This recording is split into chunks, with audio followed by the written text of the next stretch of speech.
Welcome guys to episode 9 of Operation Premiership with Coventry City. I'm here for the live com against Tottenham in the Capital One Cup third round, but before that I'll just take you through the fixtures that we've had in the month of September so far. I don't think there were any transfers to let you know about, just double check it for you. And nope. No ins, no outs, so you are up to date. So the fixtures were as follows. We followed the Sheffield United defeat at home up with a 4-0 defeat away at Charlton. We were absolutely played off the park in this one.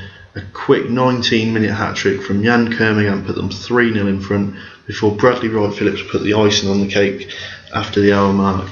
They had more possession. They didn't have more, only had one shot more than us, but they had more on target and they took their chances when they got them, which is the key part of a football match really. And if you don't take your chances, you're not going to win.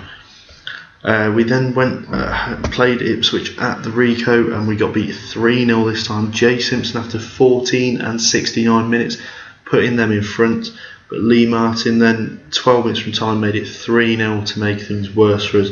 We had more possession on the day, only slightly, but look at the shots. They had 22, 11 on target, half of their shots on target. We only hit the target 4 times in 17 attempts. That's absolutely abysmal, and that will have to be stopped. We'll have to start hitting the target more, because if we don't, we're not going to score, and if we don't score, we ain't going to stay up. Simple as that. At that point, I changed the tactics. Because I thought I was playing too attacking, so I went into the next 2 games with a rigid style and controlling the strategy, just to try and control the game but stay in formation and not get pulled out of position. And it seemed to work because we went to 2 really tough away games, away at Birmingham and won 3-0. William Ejenguele got us off to the great start after 2 minutes.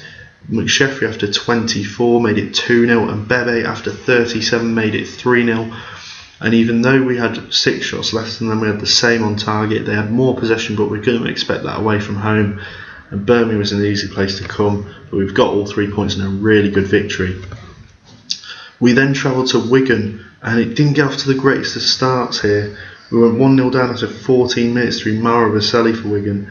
Franco Scalata then equalised 4 minutes later from the penalty spot with his first goal for the club, but 5 minutes later we conceded again to Franco Di Santo and it was 2-1 at half time, and I told the team to get back out there and give us a performance, and they did, really did. 6 minutes into the second half, McSheffrey equalised for us. Then 10 minutes later John Fleck got his first of the season to make it 3-2, and 20 minutes later Ignacy Miquel popped up again with a 4th goal for us, and I think that he's got 3 now this season. Yeah, he has. He's got 2 in 2 cup games, and he's scored once in the league, so that's a pretty impressive record, and I think he could be a great signing for us. So 4-2 win against Wigan, slightly less possession but the same on target as them, and we had 4 shots less to do it. So the shots on target are starting to get better now. I've changed the way that we're playing, and it seems to be working. So we go into today's game against Tottenham with Mauricio Nani out with a calf strain. He picked it up a few games ago. He's still out, so Joe Murphy will have to play in goal. Tottenham missing Jan Vertonghen through torn ankle ligaments and Michael Dawson with a broken foot, which is good news for us. That means their defence has been weakened, so we'll have to take advantage of that. And I didn't realise I'm a couple of days away from the game, so do bear with me while I get to that match. Quickly, I'll talk to you about some of the performances that we've had this season. I've been particularly impressed, like I said, with Ignacy Miquel. He's been incredible at centre half because at first I wasn't playing him in the first team. He played against Exeter because it was a cup match, but when he started playing the first team, he started scoring, but also we stopped conceding as many goals as well. So he's actually knocked Richard Wood out of the side, which is not an easy feat, because as a Coventry City fan I love Richard Wood. He's absolutely quality, but he was starting to become a little bit of a liability this season. I'm not saying I'm going to get rid of him, not saying he's poor. I will definitely keep him because he's a very, very experienced backup. But Ignacy Miquel's definitely the better defender at the moment.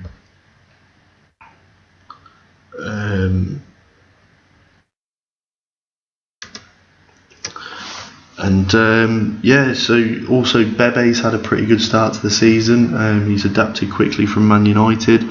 Franco Scalata, like I said in the previous episode when I signed him, I've been really impressed with him ever since he came into the club. He's only supposed to have a League Two ability at the moment, but he is breaking into our first team because he's got that technical ability that you get from coming through a youth academy like Juventus.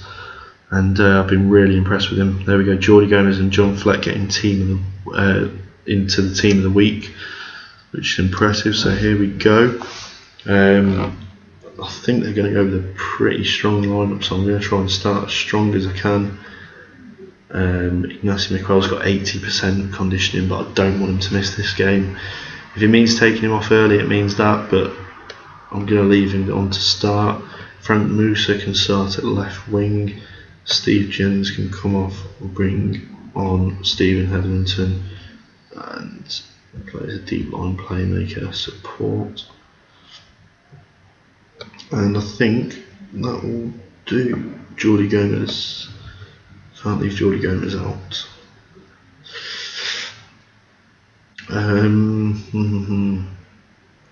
Who do I drop?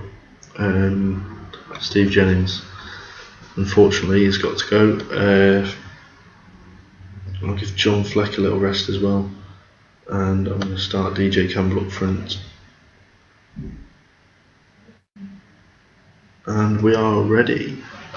And I'm going to play on the counter. Because I'm certainly not going to be controlling a match at White Hart Lane against a good Tottenham side. So their team is Friedel in goal, Zuniga, Subotic, Kolka and Smith at the back, Sosa, Sandro, Fletcher and Sigurdsson in midfield, with Kweuke and Abdullahi up front. For us, it's Murphy in goal, Clark, Miquel, Edginguele and Topor Stanley at the back, Bebe, Scalata, Hetherington and Musa in the midfield, with Jordi Gomez playing in the hole behind DJ Campbell. So our key man is Edginguele. Abdullahi is the Tottenham key man. We'll leave that as that. Shouts, the starting shouts, which is basically keep possession. So there's no pressure on them. Send them out there as relaxed as possible.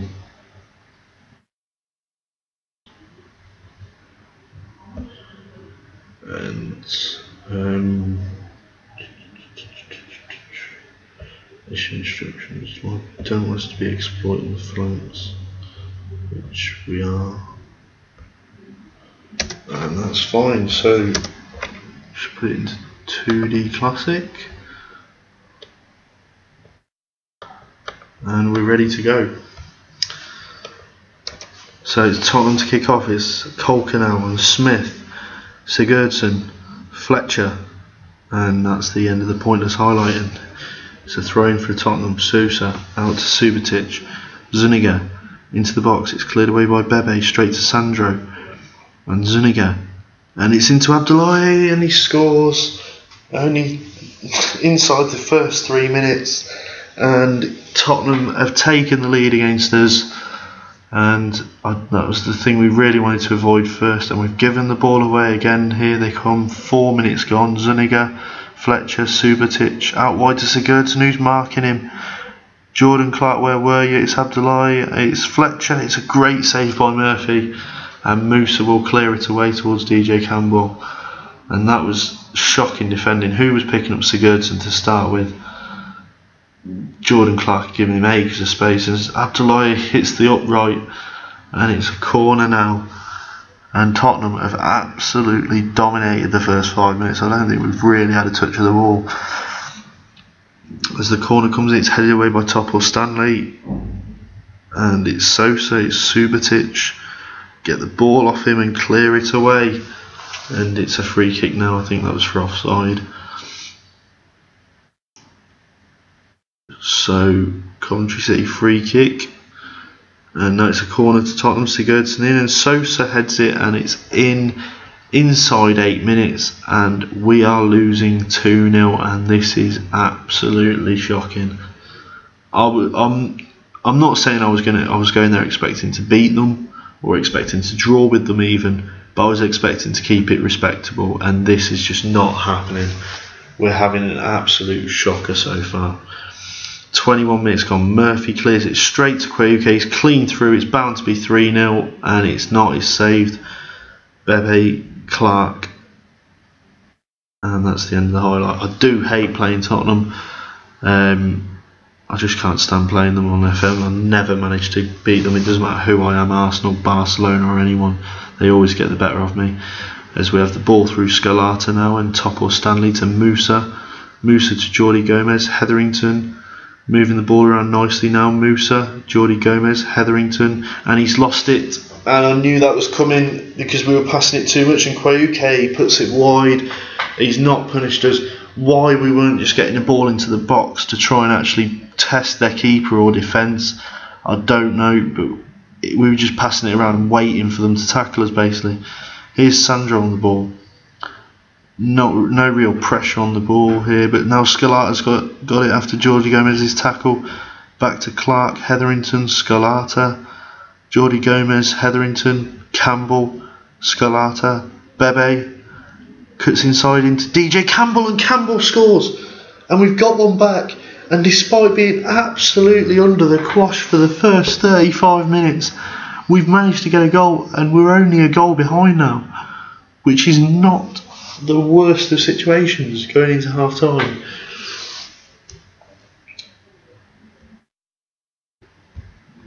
And so I'm pretty pleased with that, so I'm going to tell them that I'm happy to keep it up, and I think they should be as well, because with the start that Tottenham had, it would have been so easy to just crumble, put your heads down and lose it 5-0, but they came out and battled, and we've got back into the game at the moment, and we're still in the tie.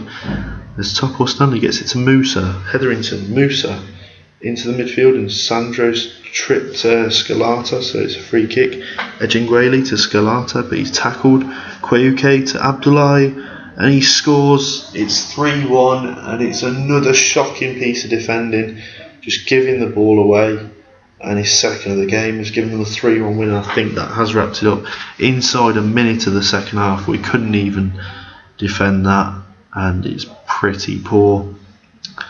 So 3-1 down now as Tottenham have a throw, and they've given it to us. Musa, Scalata shoots, and it's saved by Friedel, and it's a corner which Scalata will take right-footed into the box. Kweyuke heads it away, and Abdullahi has it now, and Kolka back to Friedel, and Friedel's looking up. DJ Campbell's coming to put him under pressure, and he's cleared out for a throw-in. I don't really think he needed to do that, but I mean, if we can get a goal now and push for it, we can get back into this. And in fact, I'm going to start pushing, because there's no point in sitting back and losing 3-1. I might as well give it a go to try and get back into the match. And 20 minutes to go, and we're still doing nothing. I think it's time for overload. We need 2 goals, and the attacking shouts, and we'll leave it at that. Let's see how the boys can do in the last quarter of an hour, as Tottenham got a free kick. It's Sigurdsson into Fletcher, he's at the bar, and Hetherington clears it out for a throw-in. Quarter of an hour left as Carl Walker gets booked. And there is not long left now, and we are going out of the Capital One Cup. As Smith takes the throw-in to Abdullahi, Sigurdsson, Smith, Luongo, and Sigurdsson, Abdullahi, Luongo, back to Subotic, and Abdullahi, and Sandro, Luongo, Subotic, and they're just passing it around for fun now till the end of the game. As Clark gets it forward, it's going out for a throw-in. That's going to be it. Final whistle's going to go, and it is. And Tottenham have beaten us by 3-1 in the Capital One Cup third round. Not really too pleased with that. I think we could have performed better. Most of the team agree with it. I mean, it's a tough one because they did play a fairly good side, but I don't see how those shots match up, because we only had one highlight in the entire game. Sorry, two highlights. It was a save by Friedel, but the possession 39%, that certainly matches up to what I saw. And they Tottenham were always going to be favourites to win it. It was going to take something special, but I'm not happy with the way it went out. We didn't seem to put up much of a fight. But yeah, that is the live con. But we're out of the cup. You can't really expect us to go very far in it. I've lived up to the expectations of the board, which is what I'm aiming to do. So please leave a like and subscribe, as that's the end of the episode. I'll just quickly show you the table, as I didn't show you earlier. We are now up to 20th in the table, outside the relegation zone, on 9 points. We are only 5 off 8th place Huddersfield, so we're not too far away. A couple of wins and we can be right up in the top half of the table. And as you can see, the teams that I started the season against: Blackburn, Wolves, Bristol City, all still up there. Everton are the only ones who have dropped out of the top 6, and they're only a point ahead of us. Actually, we've just got a bad goal difference because we got battered by Charlton and Ipswich. So guys, like I said, please leave a like and subscribe to the episode if you've enjoyed it, and comment on how you think we did against Tottenham. Do you reckon I could have done anything different to affect the game? And also, how do you think the series is going? Are you enjoying it? What could be better? Please, I'm open to constructive criticism anyway, not a barrage of abuse. But yeah, thanks a lot guys for joining me, and I'll see you again soon. Bye.